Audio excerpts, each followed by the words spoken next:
कि आप सबके बीच में एक कवि एक साधक कहता है क्या कि तू तो दुनिया के मेला में अकेला हो,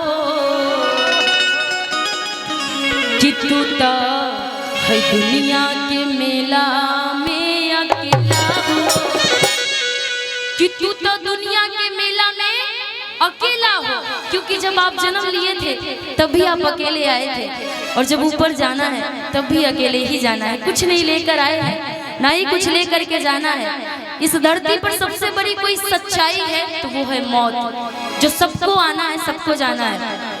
ये साधक बोलता है क्या कि आज तुम मोह माया की दुनिया में इतने व्यस्त हो गए हो कि तुमको अंदाजा भी नहीं है कि आने वाला टाइम पर तुम्हारी गिनती ऊपर हो रही है। ऊपर की जो घड़ी है ना भगवान के पास वाली, वो चल रही है। कहता है क्या साधक कि तू तो दुनिया के मेला में अकेला हो, कि तू तो है दुनिया के मेला में अकेला हो, अच के कवनो खेला हो जाए।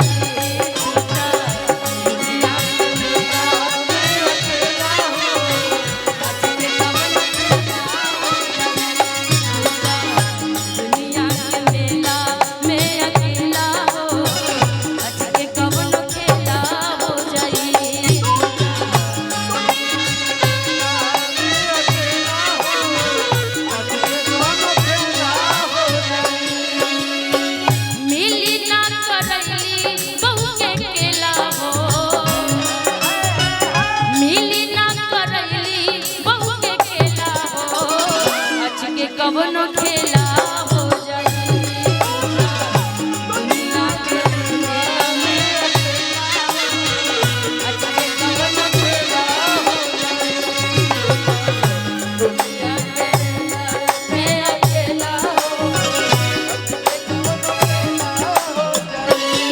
तोरा मन दर्पण कहला।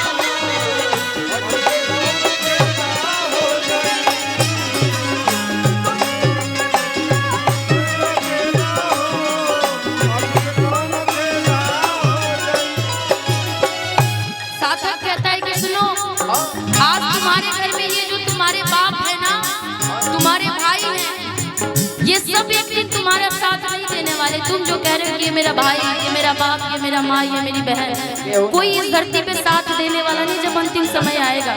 साधक कहता है क्या घरवा में बाड़े तोहर बापू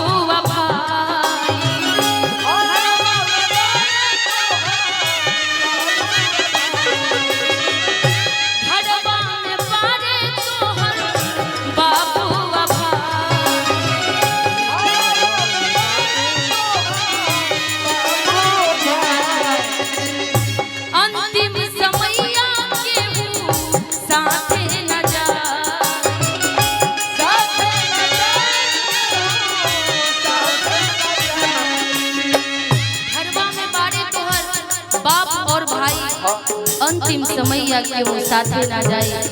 मूर्ख, अब से भी समझ जाओ कि तुम्हारा साथ सिर्फ देने वाला है कोई, तो वो प्रभु है। अच्छाई करोगे तो अच्छा कर्म मिलेगा, बुराई करोगे तो बुरा फल मिलेगा। कभी कहता है क्या घरवा में बाड़े तोहर बापू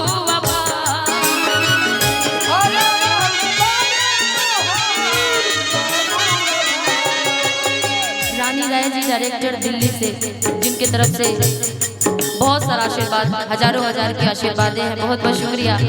इस धरती पे वाकई कोई है तो ये प्रेम है। मोह माया की दुनिया में एक दूसरे से प्रेम निभा लीजिए, वही रह जाएगा। अच्छाई कर लीजिए, क्योंकि मरने के बाद कुछ हो जाता है तो एक ही चीज जाती है, अरे वो बड़ा अच्छा आदमी था, जाने तो वो मर गया तो बहुत बेकार आदमी था, कोई फर्क नहीं पड़ता है। तो अच्छाई और बुराई यही रह जाती है। आप अच्छा कर्म करेंगे तो लोग अच्छा नाम लेते हैं, बुरा करिएगा तो बुरा लेते हैं, वो आपके ऊपर होता है। कभी कहता है क्या घरवा में पानी तोहर बापू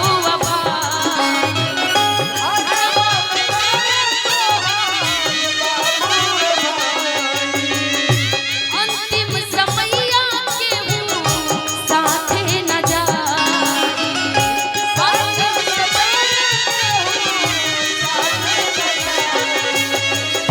घरवा में बारे तोहर बाप और भाई, अंतिम समैया केहू साथे नहीं जाए, साथ में केवल सिर्फ प्रभु की आशीर्वादें जाती है। कैसे तऊ है जगत गुरु के बना चेला हो,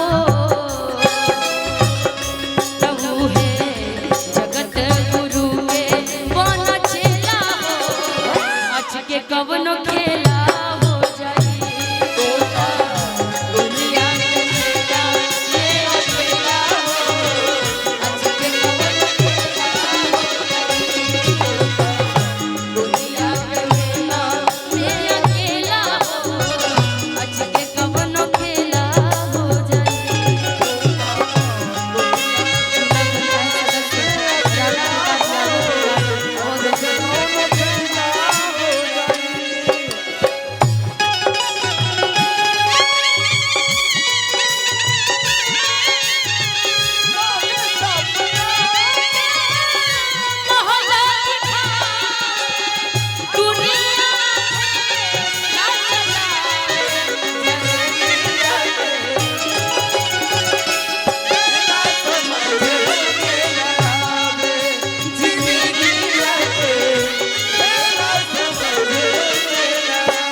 शिवम पांडे प्यारा भाई जी की तरफ से बहुत प्यारा आशीर्वाद, बहुत बहुत शुक्रिया भाई। कि तू तो दुनिया में होई गई खेला हो, कि तू तो दुनिया में होई गई खेला हो, आज के कवन खेला